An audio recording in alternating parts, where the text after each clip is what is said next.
भगवान शिव का पुजारी था एक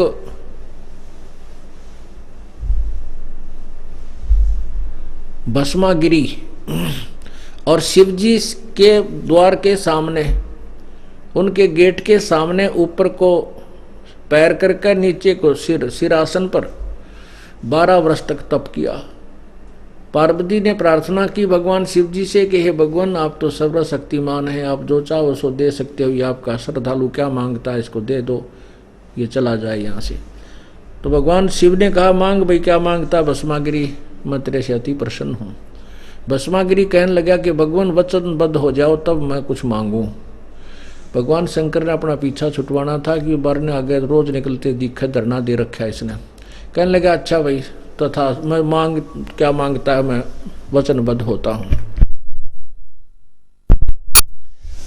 उसी समय खड़ा होकर के कहा कि मुझे अपना भस्म कड़ा दे दो। शंकर भगवान के पास एक भस्म कड़ा था जिसको किसी के सिर के ऊपर रख के एक बार यूं कह दे भस्म, वो तुरंत राख हो जाता था, जल जाता था। भगवान शिव ने सोचा ये भाई साधु भक्त है, अपनी रक्षा के लिए मांगता होगा, निकाल के कड़ा दे दिया, क्यों वचनबद्ध हो चुके थे। अब वो दुष्ट आत्मा राक्षस स्वभाव का धारण किए हुए क्या मन में गंदी सोच लिए बैठा था, क्या तप कर रहा था कि कड़ा लेकर, भस्म कड़ा लेकर शिव जी ने मारूंगा और पार्वती को पत्नी बनाऊंगा।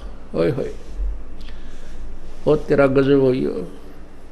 तो गीता जी के ज्ञान को हमने समझने के लिए थोड़ा सा दिल डांटना पड़ेगा, एकदम उफान नहीं आना चाहिए, क्योंकि हम इनके बहुत पुराने पुजारी थे, इसलिए एक बार हमें भी धक्का सा लग गया था। पर ज्ञान को सुने और समझे, आप शास्त्र को सामने देखकर हम संतुष्ट हो गए थे कि सचमुच हम गलत रास्ते जा रहे।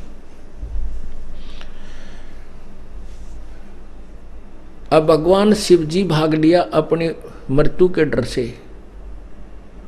ये भी विचार करना ध्यान से, क्योंकि भगवान का भागना सिद्ध करता है कि शिव जी अविनाशी नहीं है, मृत्यु का कोप है। भस्मागिरी पीछे पीछे भाग लिया, भगवान शिव जी आगे आगे। भगवान ने आकर के पार्वती रूप बनाया और भस्मागिरी खड़ा हो गया, क्योंकि वो तो चाही पार्वती की थी। उसको ये भी मालूम था जब तक तेरे पास भस्म कड़ा शिव जी निकट नहीं आ सकता, अपनी पत्नी की सुरक्षार्थ भी नहीं आ सकेगा। इसलिए भस्मागिरी रुक गया और शिव जी भागा जा रहा है, कभी पीछे देख ले, कभी डांक ठोक दे।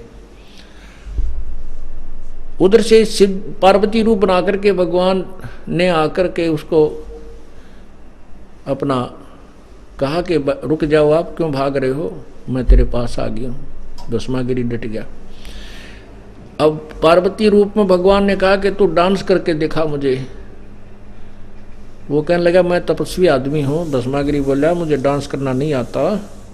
पार्वती के रूप में भगवान बोला कि मैं सिखाता हूँ तुझे, इस पैर को आगे कर, इसको पीछे कर, इस हाथ को ऊपर ला, इसको और थोड़ा और ऊपर ला। वो जब सिर पे हाथ आ लिया, जिसमें हाथ में कड़ा था भस्मागिरी का, उसी के सिर पर, भस्मागिरी के सिर पे जब हाथ वो कड़ा आ लिया, कह दिया भस्म, वो भस्मागिरी खत्म हो गया। तब भगवान शिव जी का दिल डटा, वापस अपनी पत्नी के पास आया। पुण्यात्माओं, ये कथाएं हम पहला भी सुना करते, पर दिमाग काम नहीं कराया करता है, क्योंकि हमारे पास ये तत्व ज्ञान रूपी टॉर्च नहीं थी, ताकि इस अंधेरे में हम पहचान सकें अच्छे और बुरे को। अब हमारे पास तत्व ज्ञान रूपी तराजू होगी, इस तुला पर हम तुरंत तोल कर देख लेते हैं किसका कितना वजन है। और ये भस्मासुर कहलाया, फिर वो भस्मा असुर, भस्मा राक्षस। रावण ने शिव जी की पूजा की थी इष्ट रूप मान के, तमोगुण शिव की। राक्षस कहलाया और कुत्ते वाली मौत मरा। पुण्यात्माओं, दास नहीं कह रहा, ये अपनी पवित्र गीता जी में लिखे हुए ज्ञान को विस्तृत कर रहा हूँ, उसको आपके सामने विस्तृत तरीके से पेश कर रहा हूँ विद प्रूफ। आगे वैष्णु पुजारी जो है, विष्णु जी के पुजारियों को वैष्णव बोलते हैं। वैष्णव जो सतोगुण विष्णु के पुजारी, वैष्णु साधु। एक बार हरिद्वार के अंदर कुंभ का मेले पर एक पर भी लगनी थी। कुंभ के मेले पर ये नागा, औगड़, गौरी, कनपाड़े, गिरी, पुरी, ये सभी तमोगुण शिव के पुजारी, और वैष्णव साधु विष्णु के उप पुजारी, ये सभी वहाँ पहुँच गए और अपने अपने ग्रुप में जाकर के इकट्ठे हो गए।